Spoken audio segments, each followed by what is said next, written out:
Item ಯಾವುದೇ ಇರಲಿ try ಮಾಡಿ ಆಚಿ ಚಿಕನ್ ಮಸಾಲಾ. ಒಂದ್ ಕಡೆ ಮಳೆ ಆರ್ಭಟ, ಇನ್ನೊಂದ್ ಕಡೆ ನೀರಿಲ್ಲದೆ ಕೆಆರ್ಎಸ್ ಬಣ ಬಣ ಅಂತಿದೆ. ಕಾವೇರಿ ಜಲಾನಯನ ಪ್ರದೇಶದಲ್ಲಿ ಕೈಕೊಟ್ಟಂತ ಮುಂಗಾರು ಬರಿದಾಗ್ತಾ ಇದೆ. ರೈತರ ಜೀವನಾಡಿ ಕೆಆರ್ಎಸ್ ಜಲಾಶಯ ರಣ ಬಿಸಿಲಿನ ಬೇಗೆಗೆ 81 ಅಡಿಗೆ ಕುಸಿದಂತ ಕೆಆರ್ಎಸ್ ನೀರಿನ ಮಟ್ಟ 50+ ಕ್ರಸ್ಟ್ ಗೇಟ್ ತೆರೆದ್ರು ಕೂಡ 50ಕ್ಕಿಂತ ಹೆಚ್ಚು ಗೇಟ್ ತೆರೆದ್ರು ಕೂಡ ಗೇಟ್ ವರೆಗೂ ಹರಿಯದ ನೀರು.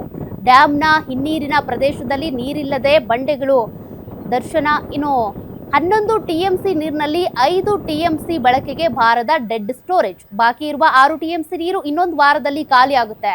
ವಾರದೊಳಗೆ ಭಾರೀ ಮಳೆ ಬರದೇ ಇದ್ರೆ ಹಲವು ಜಿಲ್ಲೆಗಳಿಗೆ ಜಲಕ್ಷಾಮ ಗ್ಯಾರಂಟಿ.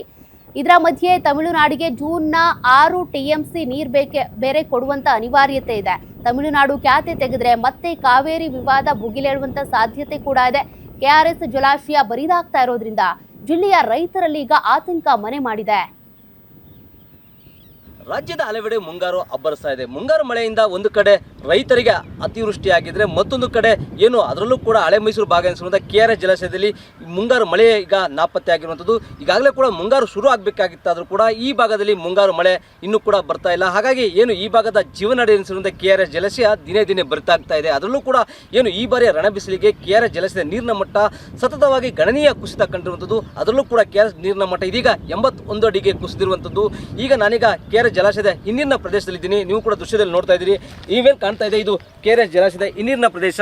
ಈಗಾಗಲೇ ಕೂಡ KRS ಜಲಾಶಯದ ನೀರಿನ ಮಟ್ಟ ಗಣನೀಯವಾಗಿ ಈ ಬಾರಿಯ ರಣ ಬಿಸಿಲಿಗೆ ಕುಸಿದಿರುವಂಥದ್ದು. ಅದರಲ್ಲೂ ಕೂಡ ಏನು 124.80 ಗರಿಷ್ಠ ಅಡಿ ಎತ್ತರದ ಈ ಒಂದು ಜಲಾಶಯದ ನೀರಿನ ಮಟ್ಟ ಇದೀಗ 81 ಅಡಿಗೆ ಕುಸಿದಿರುವಂಥದ್ದು. ಇದೀಗ ಎಲ್ಲರ ಆತಂಕಕ್ಕೆ ಕಾರಣ ಆಗಿದೆ. ಯಾಕೆಂದರೆ ಒಂದು ಕಡೆ ಮುಂಗಾರು ಮಳೆ ಕೈ ಕೊಟ್ಟಿದ್ರೆ ಮತ್ತೊಂದು ಕಡೆ ಜಲಾಶಯದ ನೀರಿನ ಮಟ್ಟ ದಿನೇ ದಿನೇ ಕುಸಿತ ಆಗ್ತಾ ಇದೆ.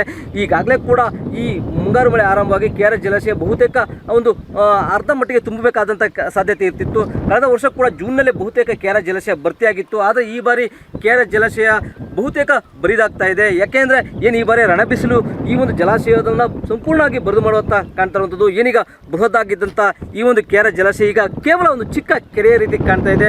ಇಲ್ಲಿನ ನೀರಿನ ಬಹುತೇಕ ನೀರು ಕೂಡ ಆವಿಯಾಗಿ ಈಗಾಗಲೇ ಕೂಡ ಜಲಾಶಯದ ನೀರಿನ ಮಟ್ಟವು ಕೂಡ ಗಣನೀಯವಾಗಿ ದಿನೇ ದಿನೇ ಕುಸಿತ ಕಾಣ್ತಿರುವಂಥದ್ದು ಜನರ ಆತಂಕಕ್ಕೆ ಕಾರಣ ಆಗಿದೆ. ಅದರಲ್ಲೂ ಕೂಡ ರೈತರಿಗೆ ಈ ಒಂದು ನಮ್ಮ ಈ ಭಾಗದ ಜೀವನ ನಡೆಸುವಂಥ KRS ಜಲಾಶಯ ಬರಿದಾಗ್ತಿರುವಂಥದ್ದು ನಿಜಕ್ಕೂ ಕೂಡ ಆತಂಕಕ್ಕೆ ಈಡು ಮಾಡುವಂಥದ್ದು. ಯಾಕೆಂದರೆ ಈ ಭಾಗದ ರೈತರಲ್ಲೂ ಕೂಡ ಬಹುತೇಕವಾಗಿ ಈ ಒಂದು KRS ಜಲಾಶಯವನ್ನು ನಂಬಿಕೊಂಡು ಮಳೆ ಬೆಳೆಯನ್ನು ಆಯ್ದುಕೊಂಡು ಇಲ್ಲಿನ ನೀರಿನಿಂದ ಬೆಳೆಯನ್ನು ಬೆಳೆದುಕೊಂಡು ಜೀವನವನ್ನು ಮಾಡ್ತಾಯಿದ್ರು. ಆದರೆ ಈಗ ಈ ಬಾರಿ ನೀರಿನ ಮಟ್ಟ ಕುಸಿತ ಆಗ್ತಿದೆ. ಜೊತೆಗೆ ಮುಂಗಾರು ಮಳೆ ಕೂಡ ಕೈ ಕೊಟ್ಟಿರೋದ್ರಿಂದ ರೈತರಲ್ಲಿ ಒಂದು ರೀತಿ ಆತಂಕ ಮನೆ ಮಾಡಿದೆ. ಯಾಕೆಂದರೆ ಈ ಬಾರಿ ಉತ್ತಮವಾದ ಬೆಳೆಯನ್ನು ಬೆಳಿಬೇಕು ಅಂದ್ಕೊಂಡು ಆಸೆಯನ್ನು ಇಟ್ಕೊಂಡಿದ್ದ ರೈತರಿಗೆ ಈಗ ಈ ಒಂದು ಮುಂಗಾರು ಮಳೆ ಕೈ ಕೊಡುವಿಕೆ ಬಹುತೇಕ ಒಂದು ರೀತಿ ಆತಂಕ ತಂದಿದೆ. ನೀವು ಕೂಡ ದೃಶ್ಯದಲ್ಲಿ ನೋಡ್ತಾ ಇದ್ದೀರಿ. KRS ಜಲಾಶಯದ ಏನು ಕ್ರೆಸ್ಟ್ ಗೇಟ್ಗಳು 50+ ಕ್ರೆಸ್ಟ್ ಗೇಟ್ಗಳ ಬಹುತೇಕ ಗೇಟ್ಗಳು ಕೂಡ ಈಗ ಓಪನ್ ಆಗಿವೆ. ಇಲ್ಲಿನ ಜಲಾಶಯದಲ್ಲಿ ಕೂಡ ನೀರು ಕೂಡ ಇಲ್ಲ. ಜೊತೆಗೆ ಏನು ಈ ಭಾಗದಿಂದ KRSನಿಂದ ಬೆಂಗಳೂರು ಸೇರಿದಂತೆ ಮೈಸೂರು ಹಾಗೂ ಸುತ್ತಮುತ್ತಲ ಜಿಲ್ಲೆಗಳಿಗೆ ಕುಡಿಯುವ ನೀರನ್ನ ಸರಬರಾಜು ಮಾಡುವಂಥ ಮುಖ್ಯ ಒಂದು ನೀರಿನ ಮೂಲ ಈ KRS ಜಲಾಶಯ. ಆದರೆ ಈಗ KRS ಜಲಾಶಯದಲ್ಲಿ ಈಗ ನೀರಿಲ್ಲದೆ ಇರುವಂಥದ್ದು ಕುಡಿಯುವ ನೀರಿಗೂ ಕೂಡ ತತ್ವರ ಎದುರಾಗುವಂಥ ಸಾಧ್ಯತೆ ಇದೆ. ಯಾಕೆಂದರೆ ಏನು ಇಲ್ಲಿರುವಂಥ ಈಗ ಏನು KRS ಜಲಾಶಯದ ನೀರಿನ ಮಟ್ಟದಲ್ಲಿರುವಂಥ ಏನು ನೀರಿನ ಮಟ್ಟ ಈಗ ಕೇವಲ 11 TMC ನೀರು ಇರುವಂಥದ್ದು. ಈ ನೀರಿನಲ್ಲಿ 5 TMC ಏನು ಬಳಕೆಗೆ ಸಾಧ್ಯ ಆಗದ ಡೆಸ್ಟೋರೇಜ್ ನೀರಾದರೆ ಉಳಿಕೆ ಇರುವಂಥ 6 TMC ನೀರು ಕೇವಲ ಒಂದು ವಾರಕ್ಕಷ್ಟೇ ಸಾಧ್ಯ ಆಗುವಂಥದ್ದು. ಈ ನಿಟ್ಟಿನಲ್ಲಿ ಕೂಡ ಈ ಬಾರಿ ಕೂಡ ಮುಂಗಾರು ಮಳೆ ಏನಾದರೂ ಕೈ ಕೊಟ್ಟರೆ ಮುಂದಿನ ದಿನಗಳಲ್ಲಿ ಕುಡಿಯುವ ನೀರಿಗೂ ಕೂಡ ಸಾಕಷ್ಟು ತತ್ವಾರ ಎದುರಾಗಲಿರುವಂಥದ್ದು. ಹಾಗಾಗಿಯೇ ಕೂಡ ಈ ಭಾಗದ ಜನರು ಸೇರಿದಂತೆ ರೈತರಲ್ಲಿ ಕೂಡ ಈಗ ಆತಂಕ ಉಂಟಾಗ್ತಿರುವಂಥದ್ದು. ಮಂಡ್ಯದಿಂದ ರಾಘವೇಂದ್ರ ಗಂಜಾಂ, ಗ್ಯಾರಂಟಿ ನ್ಯೂಸ್.